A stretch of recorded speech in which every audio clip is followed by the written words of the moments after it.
Бүгүнкү күнү медициналык Кыргыз Республикасынын медициналык кызматкерлеринин күнү. Учурдан пайдаланып, Москва шаарында иштеп аткан биздин кыргызстандык мекендеш дарыгерлерди Кыргыз Республикасынын элчилигинин атынан, элчиликтин жетекчилигинин атынан, ошондой эле жеке өзүмдүн атынан кесиптик майрамдар менен чын дилимден куттуктап кетем.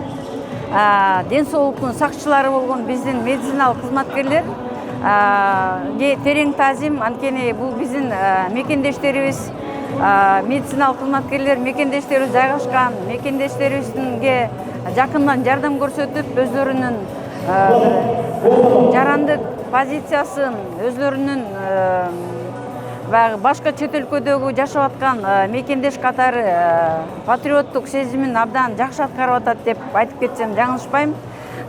Терең ыраазычылык буларга. Булардын ар бир эмгеги деги эле жалпы саламаттыкты сактоо кызматкерлеринин эмгеги ат көтөргүс. Булар жашоого улантып, өмүргө өмүр улантып, биздин ден соолуктун сакчылары болот. Ошол учурда дагы бир жолу белгилеп кетем, ушу Москва жергесиндеги биздин медициналык кызматтагы иштеген биздин мекендештерибиз бир ополтоодой аракеттерди көрүп, ополтоодой эмгектер жасап атышат. Анткени дагы бир жолу белгилейм, ушу биздин четте жүргөн мекендештерибизге, эмгек миграцияда жүргөн мекендештерибизге терең чын дилинен жардам берип атышат. Дагы бир жолу терең ыраазычылык билдирүү менен кесиптик майрамдар менен куттуктап кетем. Учурдан пайдаланып, бүгүнкү күнү ошо Москва жергесиндеги медициналык кызматта эмгектенген мекендештерибиз тарабынан уюштурулуп аткан спорттук спартакиадага терең белгилеп кетем. Ошо спорттук спартакиаданы, ушундай чоң иш-чараны уюштуруп аткан биздин уюштуруучуларга терең ыраазычылык, ар бир ушул жерде катышып аткан медициналык клиникаларга, уюмдарга дагы бир жолу терең ыраазычылык. Спорт бул ден соолуктун булагы дегендей, спортто ушу күчтүүлөр жеңсин, спортто достук жеңсин деп тилек айтып кетет элем. Саламатсыздарбы, урматтуу мекендеш туугандар. Мына бүгүн Москва жергесинде абдан кубанычтуу, салтанаттуу мааракени өтүп отурабыз. Москва жергесинде 50ге жакын медициналык борборлордун өкүлдөрү спартакиада түрүндө элибизде, жерибизде, мекенибизде медицина кызматкерлеринин күнүн, майрамдык күнүн белгилөө жолунда бүгүн да Москвада белгиленип отурушат. Баарыбызга белгилүү болгондой, улуттун, калктын ден соолугу биздин дарыгерлерибиздин колунда.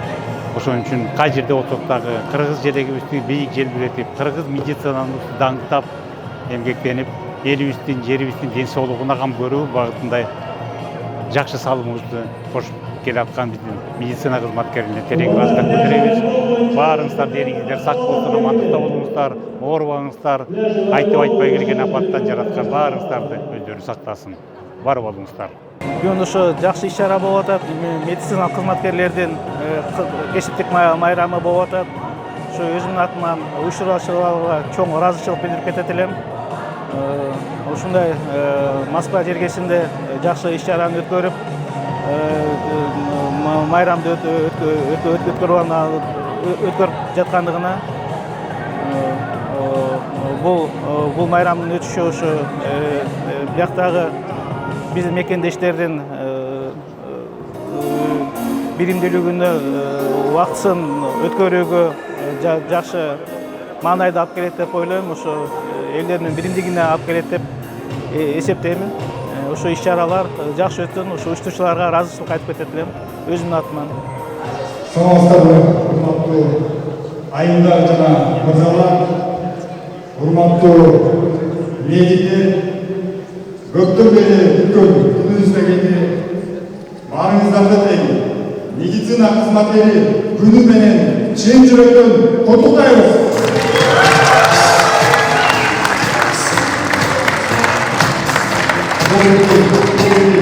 Уважаемые друзья, уважаемые медики, вот и настал тот день, который мы так долго ждали. Сердечно поздравляем всех вас с Днем медицинского работника!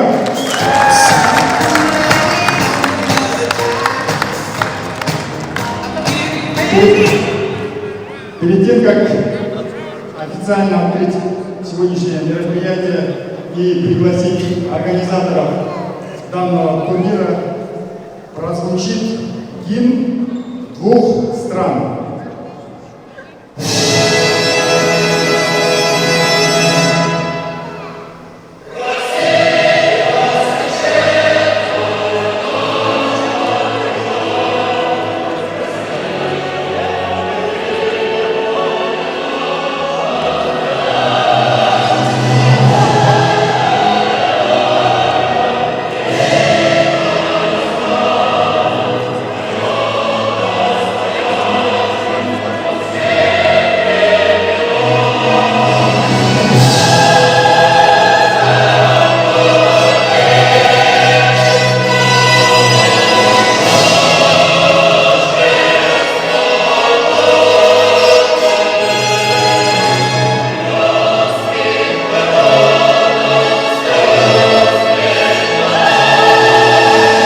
хотим пригласить организаторов сегодняшнего мероприятия.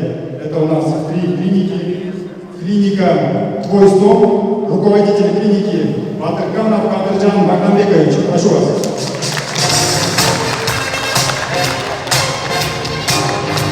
Также я хочу пригласить клиника Маманова, руководитель клиники Маманов Алтан Сейтбекович. И третья клиника – это клиника Мастернет, она относится к руководителям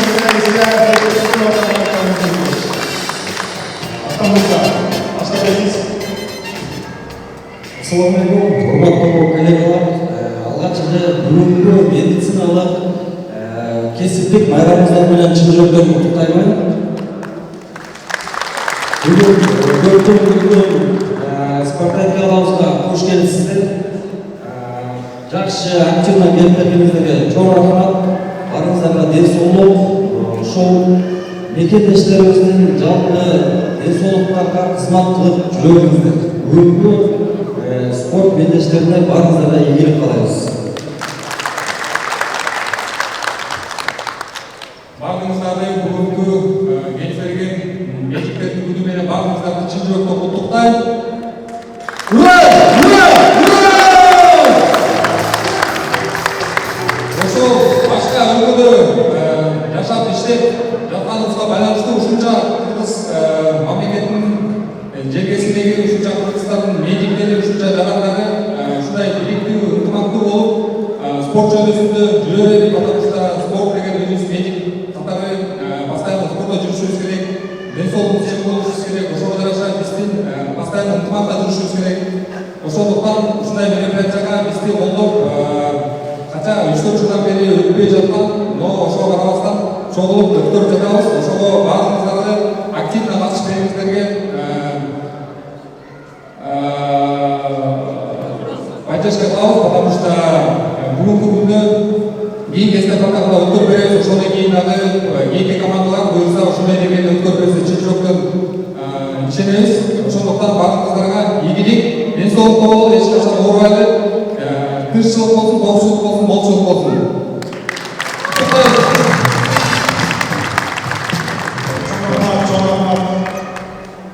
Өзі бұл турнирде, многие, наверное, не знают, но я хочу отметить, что этот турнир, он проходит как эстафета, да? То есть каждый год по 2-3 клиники собираются и проводят этот турнир. К сожалению, в связи с данной ситуацией в целом турнир больше 2-3 лет не проходил. Но я думаю, этот день, который мы так долго ждали, он прошел. И спасибо организаторам, спасибо вам, что вы сделали это. Да? Мы собрали всех здесь, в спорткомплексе «Аквариум». Урматтуу достор, азыр биз сыйлыктуу өзүбүздүн конокторубузду чакырабыз. Председатель Совета Аксакалов Биздин Райымкул Азмаматович.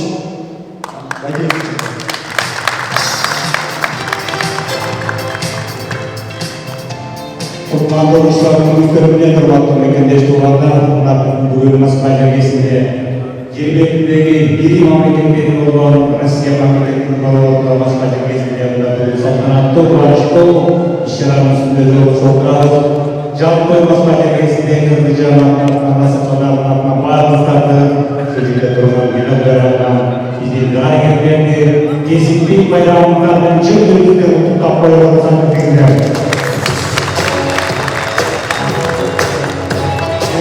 Сондықтан барлығымызға белгілі бірінші байрам денсаулықтың қабылданған өт бар кейінге красивтердің болады. Ошол сіздердің болыңыздардан біздің олдың біздің қабыл болдың жоқтың біздің мемлекеттің денсаулығы бар болуы сіздің дәрігерлердің сіздердің болыңыздарда. Ошол үчүн бүгүнкү байрамыңыздардын баардыгын чын дилинен куттуктап протоколдолайып, бизди сыйлап, сиздерди урматтап, биздин Россия жергесиндеги президенттин расмийлигин өткөрүүнүн элчилигибиздин кызматкерлери болуп турат. Ошол эле биздин эмгек миграция министрлигинин өкүлдөрү, биздин даарыгер аксакалдарыбыздын сиздердин кесиптештериңер болсо көп уақыт алмай ушу биздин урматтуу элубарды бактоо кызмат этиликтүү кызматкерлер сөйлөдүк анан улан берсе сиздердин алдыңыздарда Кыргыз Республикасынын Россия Федерациясынын элчилигинин кеңешчиси Гүлбарчын Сулаймановна сөз берүүгө уруксат этип коюңдар.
профессиональным праздником. И хочу выразить признательность администрации этого замечательного зала, что именно в этот замечательный день нам предоставили такой замечательный зал, чтобы наши соотечественники проявили себя в спорте так же, как и в медицине. Она нужно bir minut uğrak olsun, bir minut kapı olsun, şu şekilde dergiler transfer minut başka mekanizmler de var mı oldu?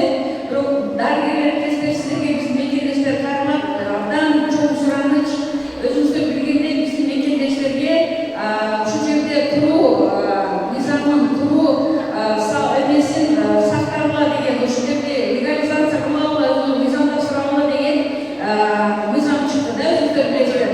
Сентябрь, онына чейин ошо уруксат берилген, орусча айтканда реестр деп коебуз. Өзүмөр алынган ошо жарандардын эмеси болуп атат да, мыйзамы дегенде. Ошо реестрден чыгуу боюнча биз бардык тараптардан жогорку деңгээлдерде, ар кайсы деңгээлдерде биз мекендештерге жеткирип атабыз. Тилекке каршы бүгүнкү күнү биздин мекендештер ошо реестрден чыгуу боюнча өтө жайлуу болуп атышат. Уже сіздерге келген жарандарға жариялап айтып қойсаңыздар, сіздер ушундай 10 сентябрга чейин ушундай бизге уруксат берилген өзүнүн мыйзамдаштыруу боюнча ошол мыйзамдаштыруу алгыла деген чакырыктарды айтып турсаңыздар.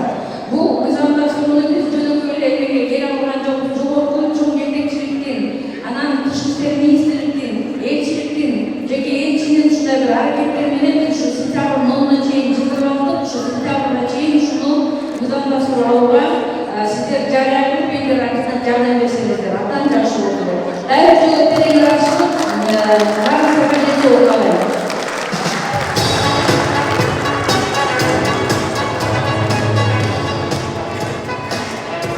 Урматтуу көрөрмандар, элчилигиндөгү катарган сөздөрдү токтор айтып Кутай кетти. Эмки кезек биздин мамлекетибиздин Еңбек, социалдык камсыздоо жана миграция министринин Расбиров үчүн өкүлчүлүк кызматкерлери Куршат Мамбет Шашабеков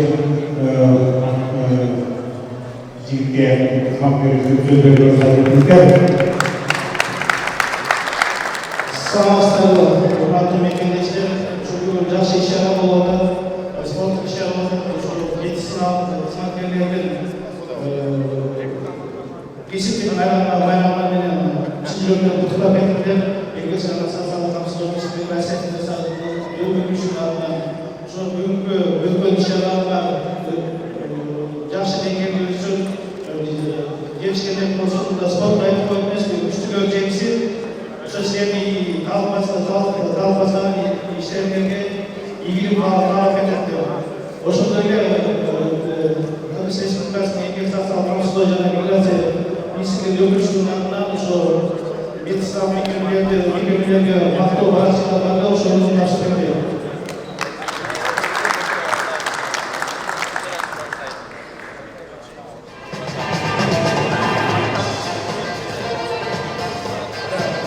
Благодарствую медицинская клиника номер 5. В связи с профессиональным праздником медицинского работника выражаю вам искреннюю благодарность за высокий профессионализм и неоценимую помощь, оказываемую гражданам Казахстанской Республики. Медицинская клиника номер 5.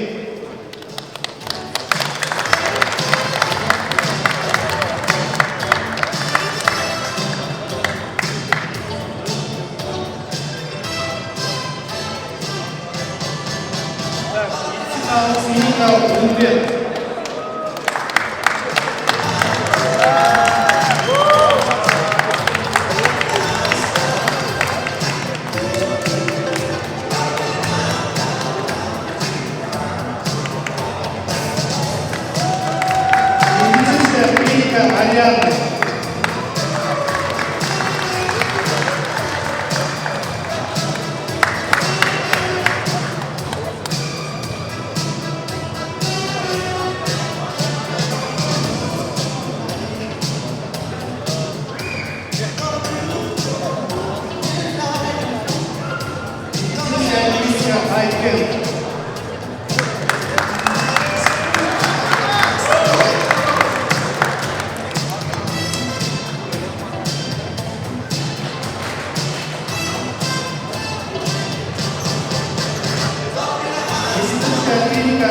Светлана.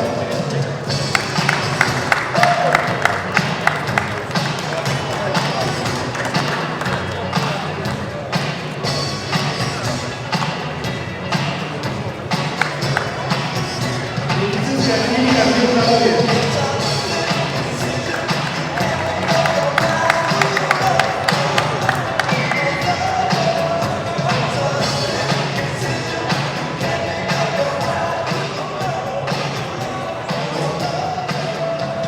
Медицинская клиника Эльмет.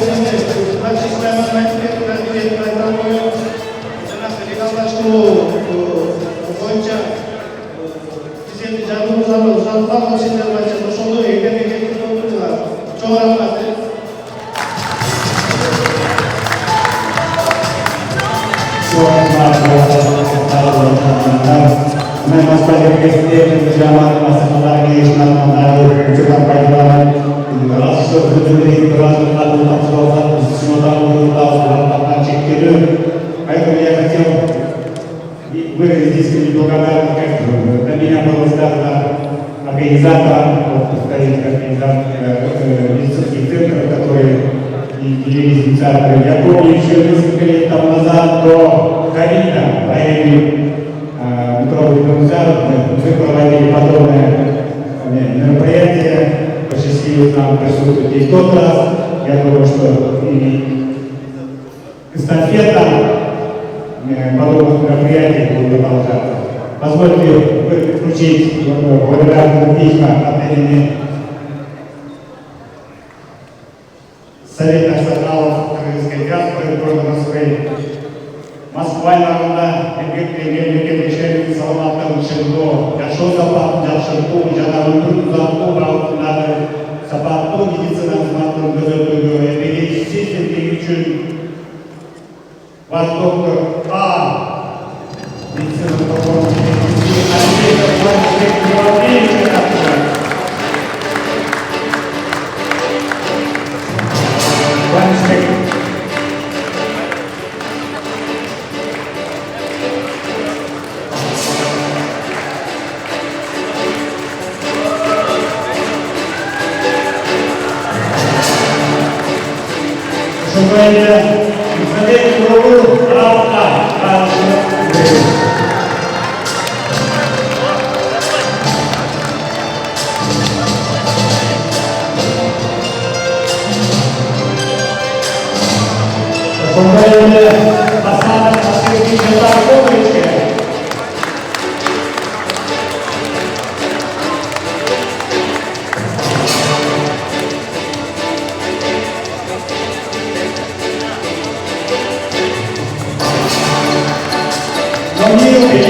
Assalamualaikum warahmatullahi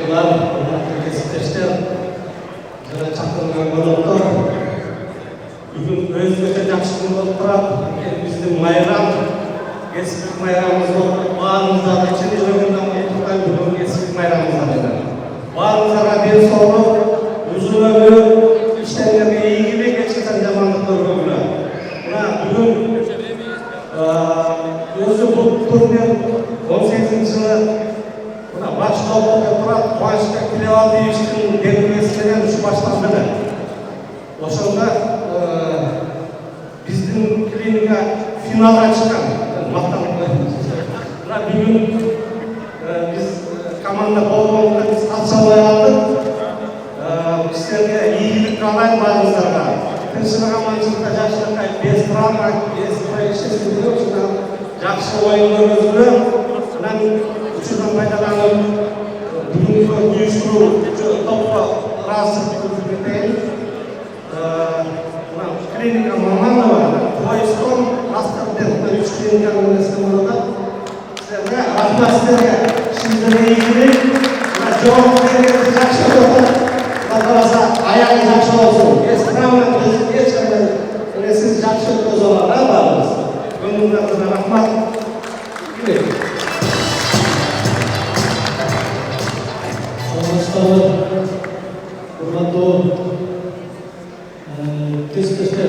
Бүгінгі кешкі аяғымыздан құтты болсын.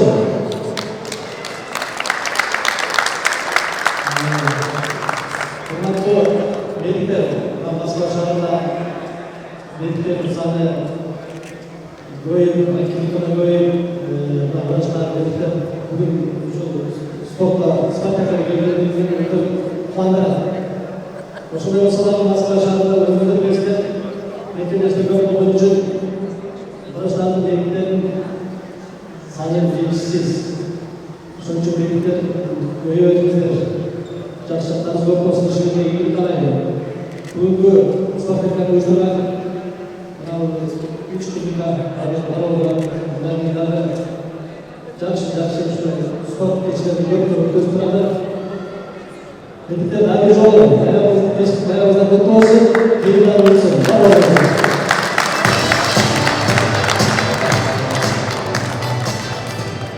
Құрметті туғандар, каникулар басында бүгінгі турнирлерді өткізіп, давайдарды өткізіп, кештерді өткізіп, игілікті өткізіп. Пусть победит сильнейший. Вперед, глаза!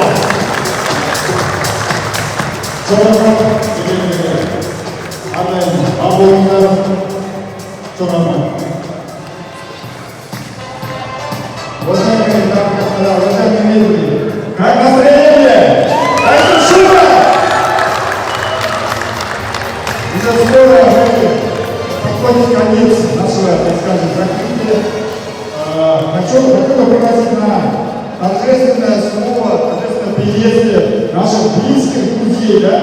Друзья, которые на протяжении всего организационного процесса помогали нам, поддерживали. И сегодня они в команде организаторов здесь с нами. Волков Алексей Владимирович, Албалай Бабы, Мамутов Абдулюк, Волков Иван, Игорь Александрович, я прошу вас. Пару слов, я успею.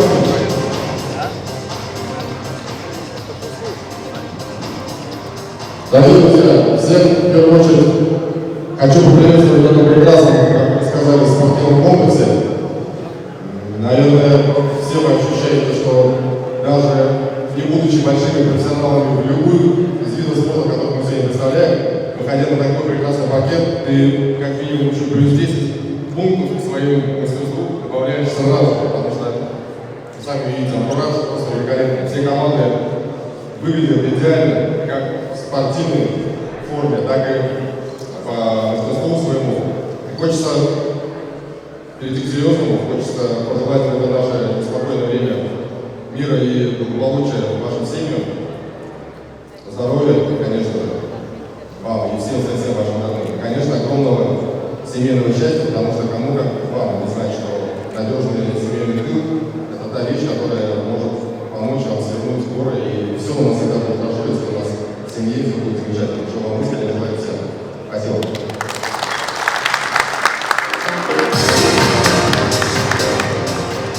Assalamualaikum.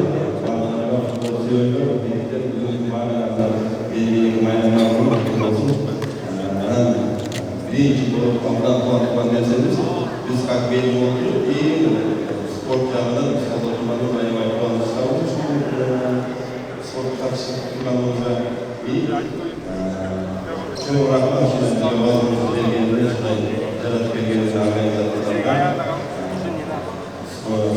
стадион рейсіне сіздерге рахмат жоқ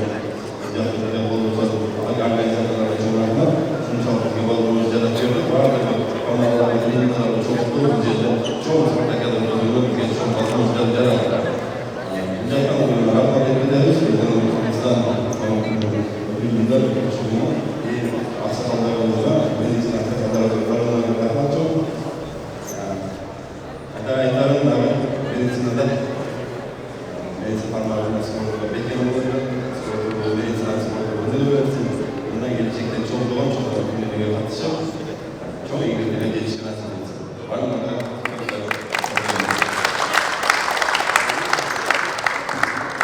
Ассалаумағалейкум. Медицина өкілдері, бүгінгі майрамыңыздармен құттықтаймын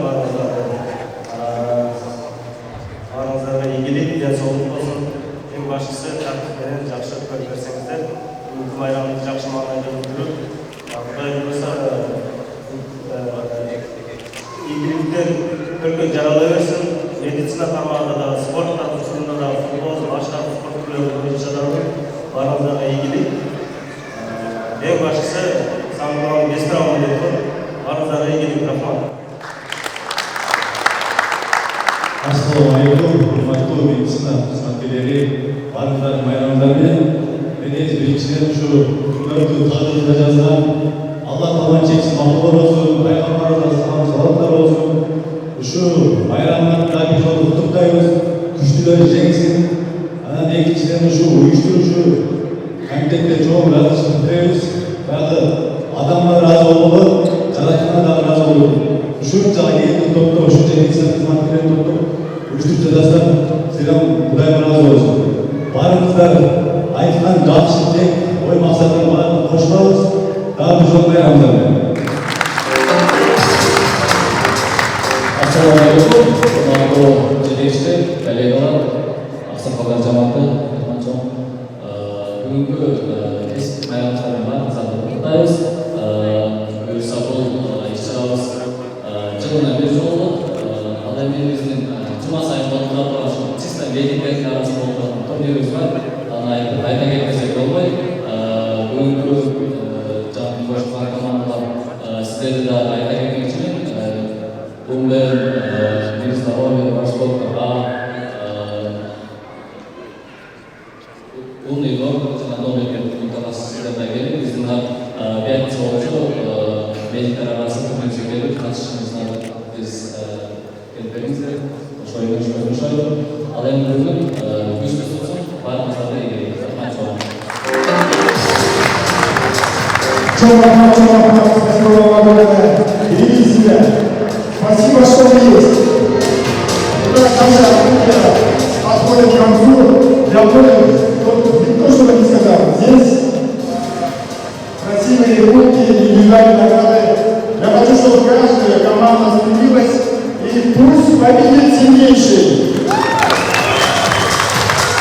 Также есть, помимо подарков, денежное количество награждений. Все, все на площадку по расписанию, игры продолжаются. Саламатсыздарбы? Бүгін Москва шаарында, Москвада эмгектенип жүргөн врач, медиктер, коллегаларыбыз спорт боюнча спартакиада өткөзүп жатат. Айта кетсем, Москвада көптөгөн мекемдештер эмгектенгенине байланыштуу врач, медиктерибиздин саны да көбөйгөн. Ошо бири-бирибиздин кийиндигибизди кесип, бири-бирибизди колдоп жүрөбүз. Урматтуу коллегалар, бүгүнкү кесиптик майрамыңыздар менен чын жүрөгүмдөн куттуктайм. Баарыңыздарга ишиңиздерге ийгилик, биринчи ден соолук, узун өмүр, үй бүлөлүк бакыт каалайм. Урматтуу медицина кызматкерлери, урматтуу коллегаларым, сиздерди бүгүнкү медицина майрамы менен чын жүрөктөн куттуктайм. Ар дайым ден соолуктун символу болуп, элдин ден соолугуна кам көрүп, жүрөшүңүзгө тилектешимин чын жүрөктөн майрамыңыздар менен.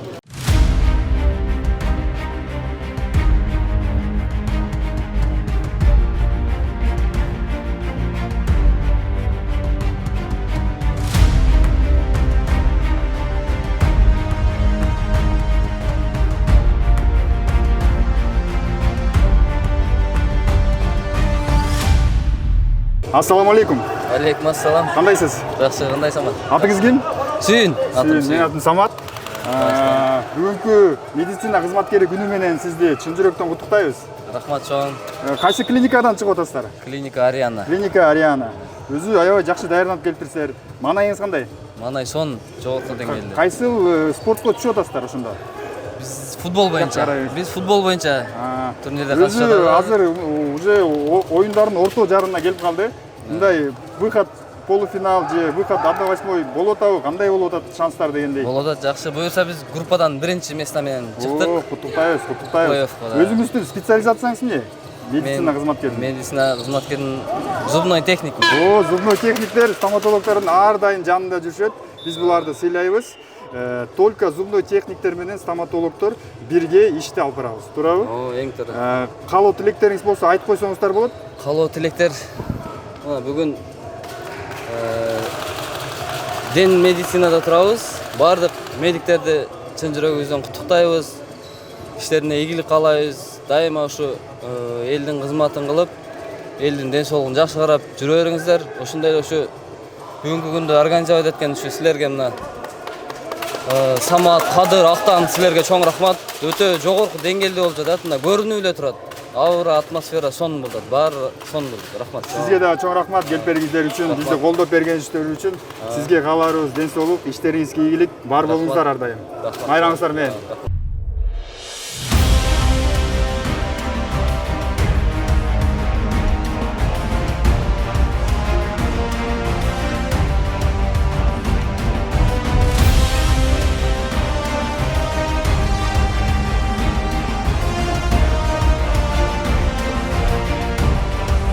Саламатсыздарбы? Саламатчылык. Атыңыз ким? Нурпери. Нурпери. Майрамыңыздар менен. Рахмат чоң. Маанайыңыз кандай? Сон 5. Кайсы клиникада иштейсиз? Мирден. Мирден топ. Ким болуп иштейсиз? Айта бериңизчи. Стоматолог. Медсестрасы. Канча жылдан бери иштейсиз? Азыр эле болду, жакында эле келдим. Өзү кандай өтүп атат мындай? Маанайыңыз кандай? Жакшы сонун. Сиз азыр буюрса кол күрөшкө түшөт экенсиз буюрса, э? Мындай көптөн бери даярдандыңызбы? Кандай болуп даярдандыңыз? Жок, даярданган эмесмин просто. Хорошо. Каалоо тилектериңизди айтып койсоңуздар болот. Москвадагы мекендештерге ийгилик иштерине, эсен аман өзүнүн мекендерине кайтсын, үй бүлөлөрүнүн жанына, ата энесинин жанына. Майрамыңар менен. Чоң рахмат.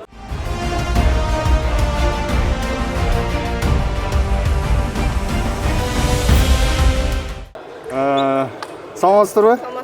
Атыңыз ким? Медина. Медина. Майрамыңыздар менен биринчиден. Рахмат. Маанайыңыз кандай? Жакшы.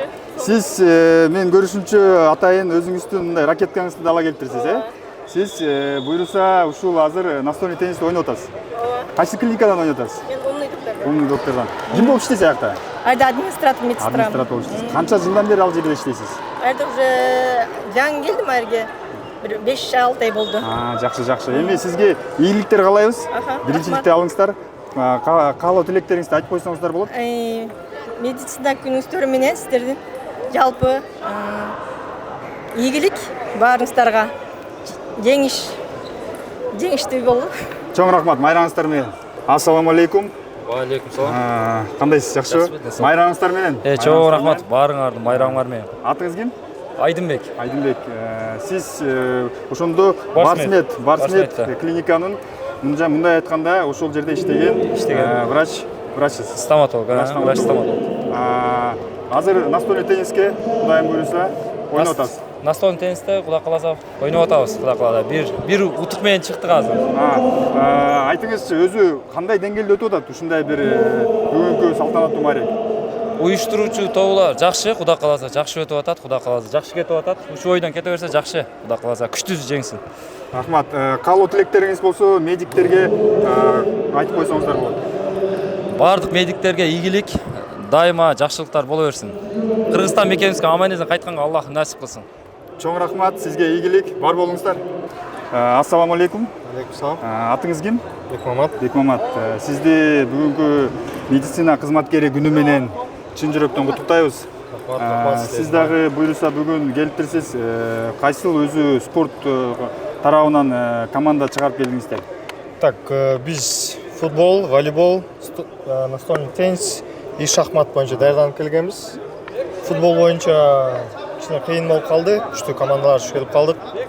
Тилекке каршы ал жактан жеңишке жетпедик. Волейбол бир оюн ойнодук, жеңдик. Азыр шахмат менен настольный теннис ойноп атабыз. Жакшы. Айтып коюңузчу, кайсыл клиника, кайсыл команданын аты? Клиника Нобелмед, команданын аты Нобелмед. Сиз кайсыл медицина эмесинде? Кесибиңиз кайсыл? Мен стоматолог, врач-стоматолог. Чоң рахмат. Сизге жана сиздин командаңызга ийгилик каалайбыз. Каалоо тилектериңиз болсо айтып койсоңуздар болот. Каалоо тилектерибиз камераны карап. Бардык мед кызматкерлерди ошол бүгүнкү майрам менен куттуктайбыз. Иштерине ийгилик, үй бүлөлүк бакыт, ар дайым жакшы отзывдарды алган, рейтинги бийик болгон Яндексте клиникалардан бола берсин. Ошол. Айтқаныңыздар келсин. Сизге кааларыбыз ден соолук, ишиңиздерге ийгилик. Сиз жана сиздин клиникаңыз өркүндөп өсө берсин. Бар болуңуздар. Макул, рахмат.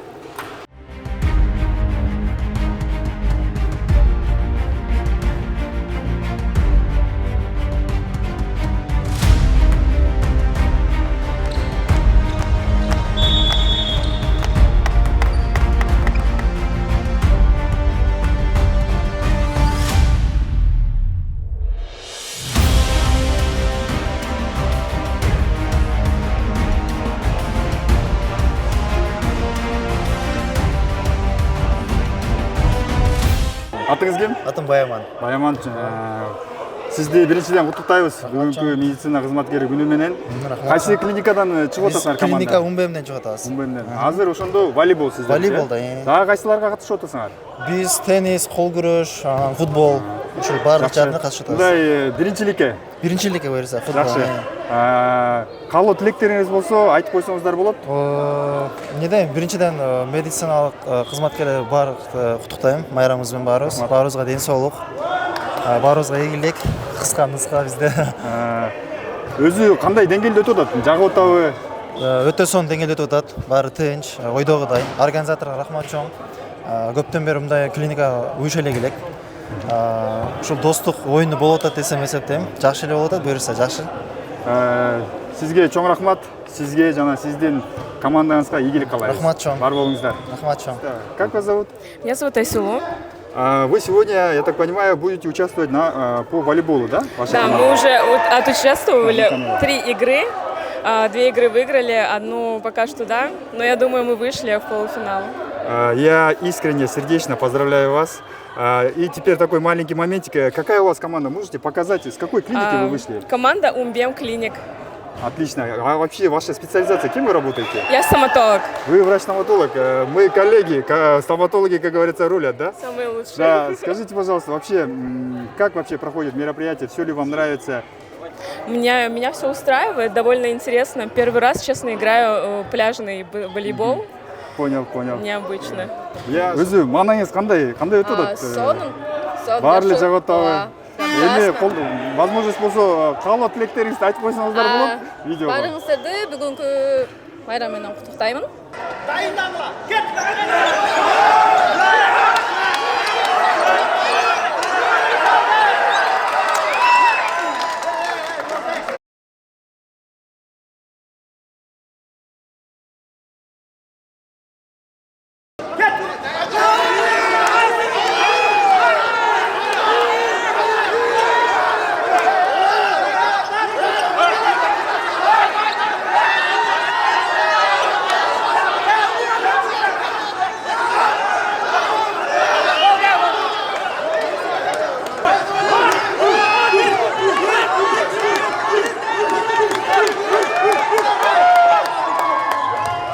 Айденте командада. Так, Айдент, окей. Сиз өзү ал жакта иштейсизби же кандайсыз? Кандай же башка жакта иштейсизби? Башка клиникада иштейм. Башка клиникада иштейсиз. Хорошо. Өзү специализацияңыз эмне сиздин? Стоматология. Стоматология.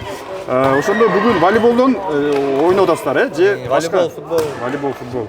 Өзү ушу кандай болуп атат? Групповой стадия же уже финалга чыгып атасыңарбы? Тилекке каршы футболдон ырып кеттик. Эми волейбол күтүп атабыз, өзүбүздүн оюнубузду. Сизге кааларым ийгилик. Дагы бир жолу майрамыңыз менен. Кол күрөш дагы, волейбол дагы көп тармактуу жагынан чыгып атабыз, өзүбүздү сынап көрүп атабыз. Кудайым өзү бериптир. Берди, буюрса. Жакшы, атыңыз ким? Элнурбек. Элнурбек, менин атым Самат. Азыр ошондо кол күрөш. Кол күрөштөн буюрса 3-чү орун болуп калдык. Шүгүр. Биринчисинде шүгүр. Ооба. Азыр ошондо волейболго чыгып Волейболдон атасыздар. уже полфиналга чыгып калдык. Кайсыл команда сиздики? Мурас. Мурас. Өзү специализацияңыз эмне сиздин? Мануальный терапевтпиз. Мурас клиникасында жакшы, көп жакшы. жылдан бери эмгектенебиз буюрса.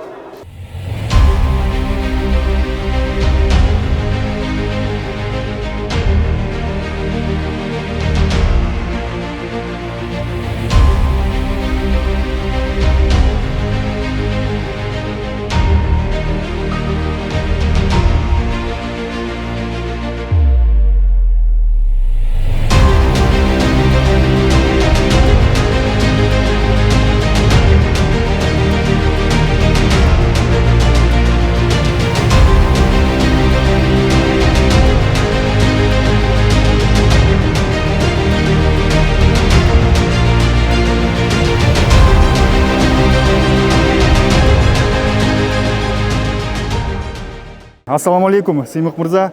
Биринчиден сизди бүгүнкү медицина кызматкери күнү менен чын жүрөктөн куттуктайбыз. Маанайыңыз кандай, жакшыбы? Абдан сонун. Бул медициналык турнирге катышканыма сүйүнүп атам. Биринчи жолу. Камераны кайра бериңиз. Оюн абдан кызык болду, чемпионат. Күчтүү командалар абдан катуу даярданып келиштир. Күчтүүдөн күчтүү чыгат ушу биз аракет кылдык, настройлорубуз жакшы болду, буюрса жеңиш биздики болду. Уюштуруучуларга дагы, командаларга дагы баардыгына чоң рахмат. Дагы бир жолу качпай туруңуз, сизди баары күтүп атат, мен түшүнүп атам. Сиздин командаңызды, сизди ушул организаторлордун атынан биринчилик менен футбол боюнча чын жүрөктөн куттуктайбыз. Бул наам өтө мындай күчтүү чоң наам, буга аракет кылдыңыз. Бул сиз биринчи эле кубок алган жоксуз, жана эң мыкты оюнчу ушул турнирде менен да сизди куттуктайбыз. Кетпей туруңуз, азыр награждение болот. Сизге дайыма ийгилик, бар болуңуздар. Ишиңиз алдыга жылы берсин ар дайым. Майрамыңыздар менен. Чоң рахмат. Ар жолу саламатсыздар, урматтуу мекендештер, урматтуу медиктер. Кандайсыздар?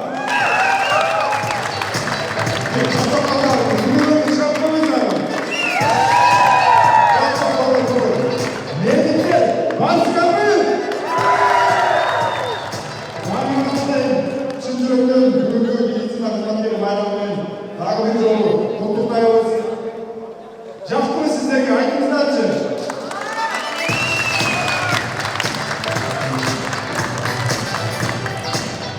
Азыр болсо ушул салтанаттуу майрамдын организаторлору Мурзат президенттер чакырып коелу. Аштар мырза, Кадыр мырза,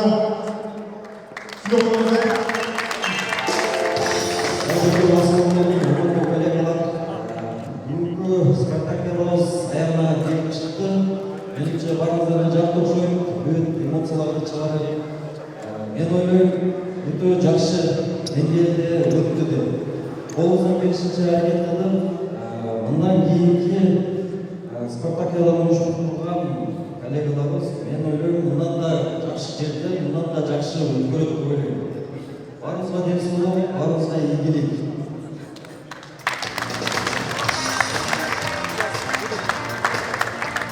Катышкан барлық командаларга чоң рахмат келтиргениңиздерге.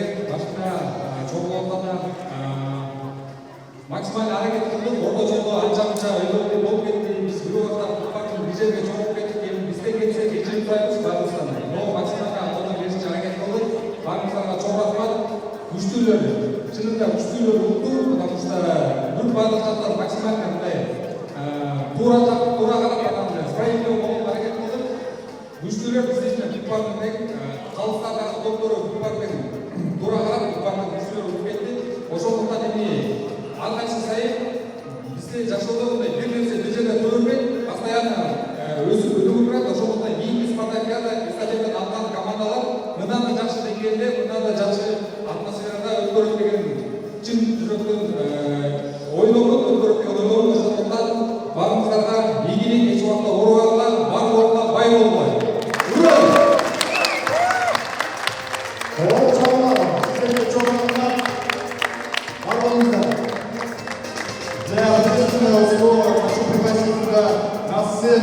Наших близких друзей, уважаемых друзей, президент Национальной футбольной лиги России Волков Алексей Владимирович.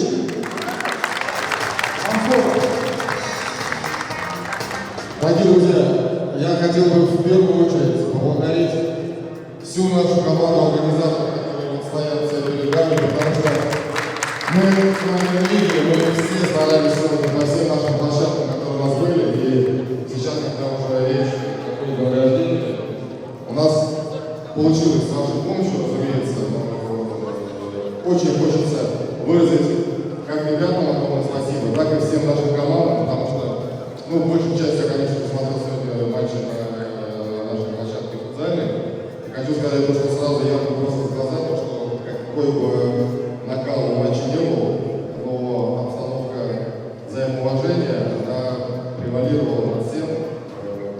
Ни разу мы не перешли границы эмоциональных, хотя какие горячие мужчины играют в нашей команде, там известно с Батурбеком Сабириновичем не понаслышке. Вы огромные молодцы все, разумеется, девушки-красотки, волейболе творить такие вещи, что это просто делу даешь. Хочется сказать, что это наше время бедных эмоций, огромное счастье, что мы с вами можем так собираться на наших мероприятиях, дарить друг другу атмосферу братства, взаимоуважения и настоящей семейственности. Я очень надеюсь, а вернее даже уверен, что такие наши с вами мероприятия, наши турниры, они будут проходить достаточно регулярно. И очень надеюсь, что еще и даже в этом календарном году мы все с вами обязательно встретимся. Ну и, разумеется, Стена вот этого прекрасно помнится. Всем огромное спасибо, вы большие молодцы, самые приятные дела. Спасибо. Спасибо огромное, спасибо, что вы есть. Hurmatli dostlar, darg'ir o'ta ma'naviy odamni ushbu yerga chaqirib qo'ying, ruxsat etingizlar. Prezident Kırgızской футзальной лиги Батыров Абдулай Батыр aka chaqiradi. Барлығыңызға чоң рахмат.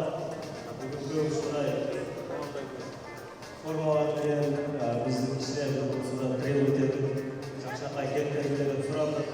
Барлығыңызға чоң рахмат. Қараңыздар шыққандай соны жеңушілерді барлығына құттықтаймыз. Қыздар, балалар, жігіттер барлығылар молодцы. Самый главный денсаулықта аман-сау өтіп алды. Осындай сый құрметті бүгінгілерді не то что спорттан, башқа жақтан да қолдап қоштап абайын болып, осындай үйлеріңіздер Қырғызстан өніп өрсін, қырғыз спорты, қырғыз футболда өрсін. Барлығыңызға чоң рахмат. Sizге рахмат барлығыңызға. Hurmatli мекендештер, hurmatli митингдер, ертеден бері организаторлар отабыз эми ушул организаторлордун артындагы биздин командабыз бар. Уруксат этиңиздер, ошол командабызга бизден бир шандуу кол чабып коюңуздарчы.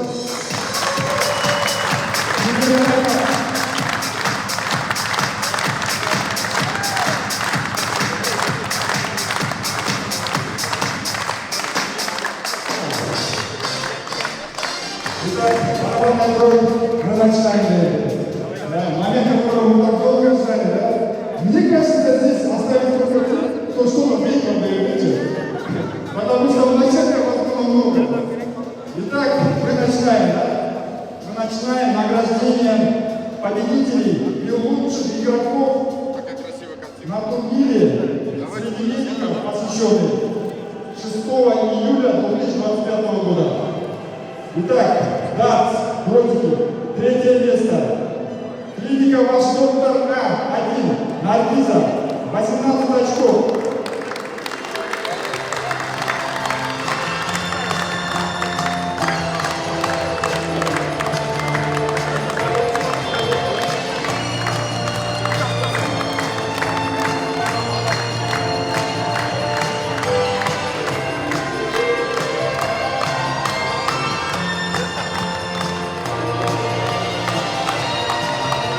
Второе место. Ваш доктор А2, Альбина, 19 очков.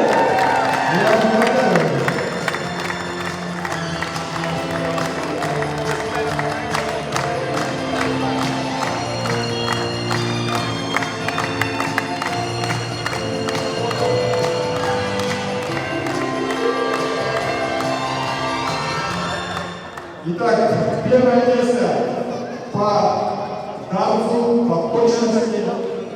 Клиника «Бартсмет», Нейманалиева, 29 очков.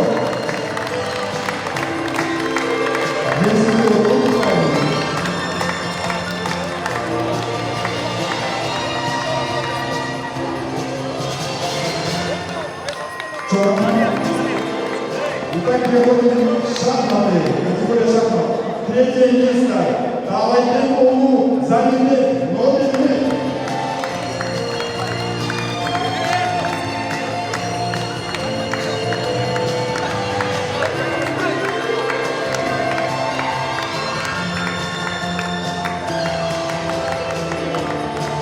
Второе место шахматы Капаров Ганьян, Базмет.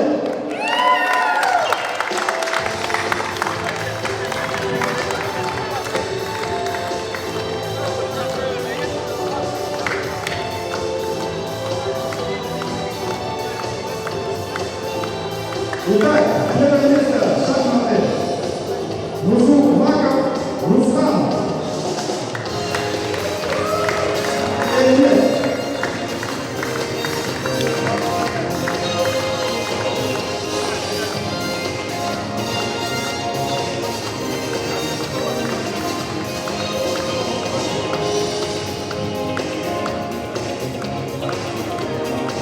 Вы заметите, да, по шахматам почему-то все мужчины. Я хочу пригласить сюда нашу победительницу, нашу милую девушку. Первое место шахматы среди девушек Рахманова Евгения.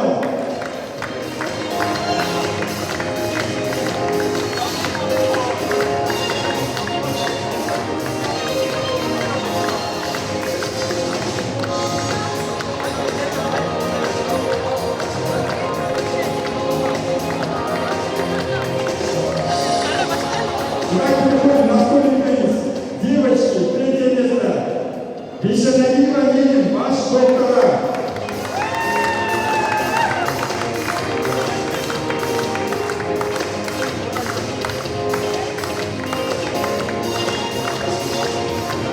Второе место. Есен кызы Альбина, ваш доктора.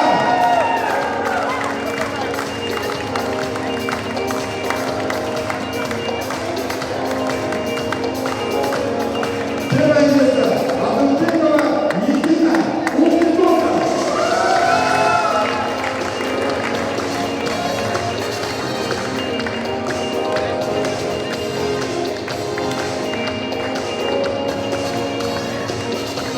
Настольный теннис мужчины. Третье место.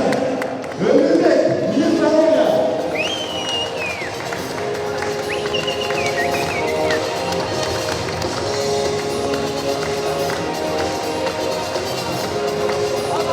Второе место мужчины. Абукасымов Банарбек, Аяна.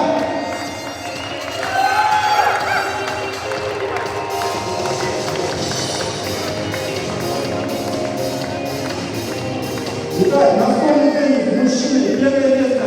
Эльбешев Айдунбек, Базмет.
мужчина. Ходжаки, улы сыймак, Мурат.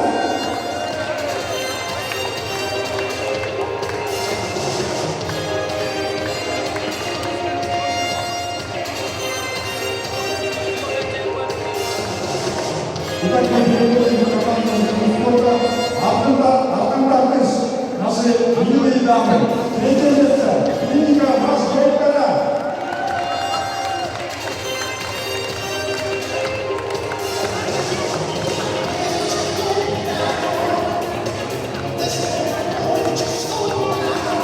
Второе место. Клиника Бразмет. Алтында алкыш. Девочки.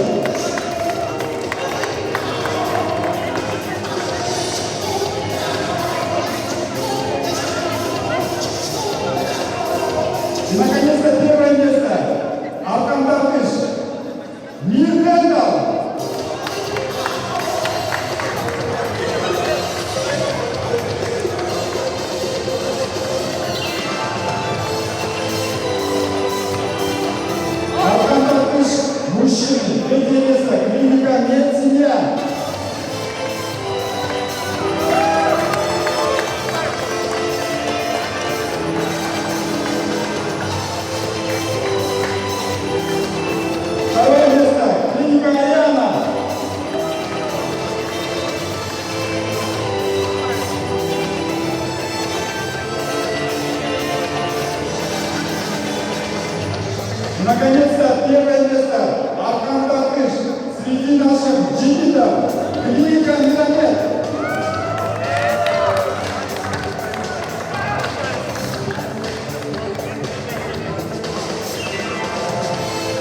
же, мы переходим к категории футбол. И начнем с индивидуальных наград. Сразу скажу, индивидуальные награды, здесь была своя комиссия, в лице судей, комментаторов и нашего комментатора. То есть они выбирали по протяжении этого турнира лучших игроков по футболу в сегодняшнем мероприятии. Итак, лучший капитан по футболу Сүйінбай Улу Азатбек Батсбек.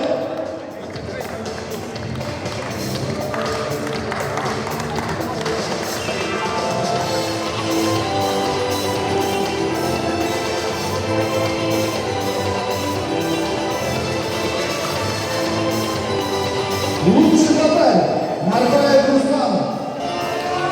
Руслан Батбек, Ариана.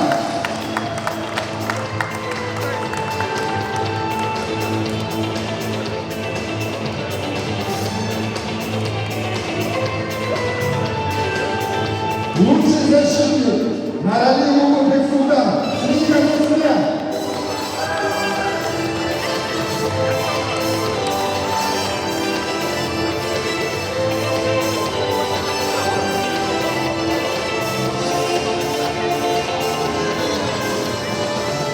Лучший полузащитник Токосулу Азамат Мирбетов.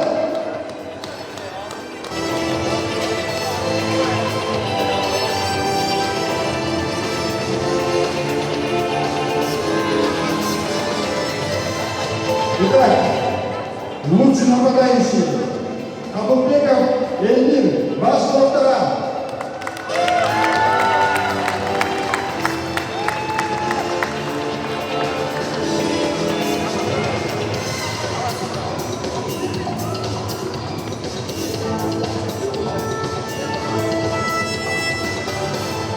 А также хочу пригласить лучшего игрока турнира MVP Мамырбек Улу Сыйбек Айтабек.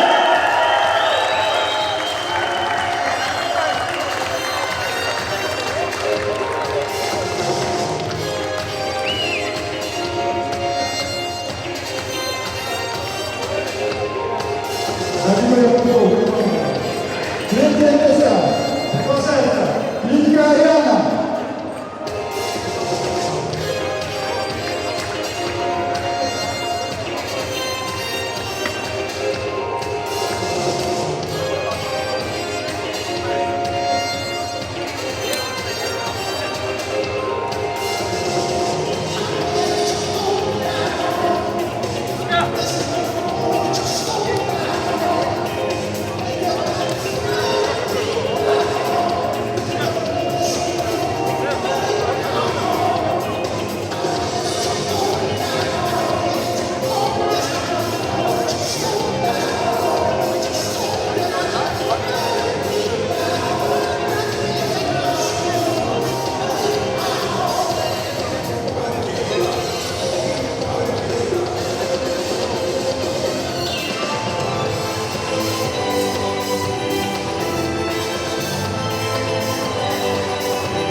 видео, фото, все готовы?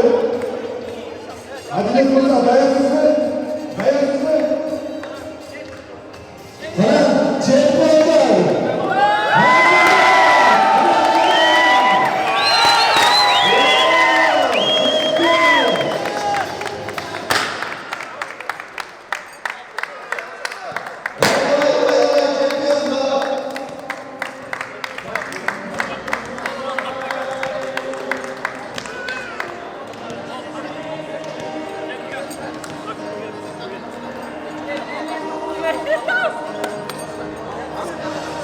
Урматтуу достор, бул жерде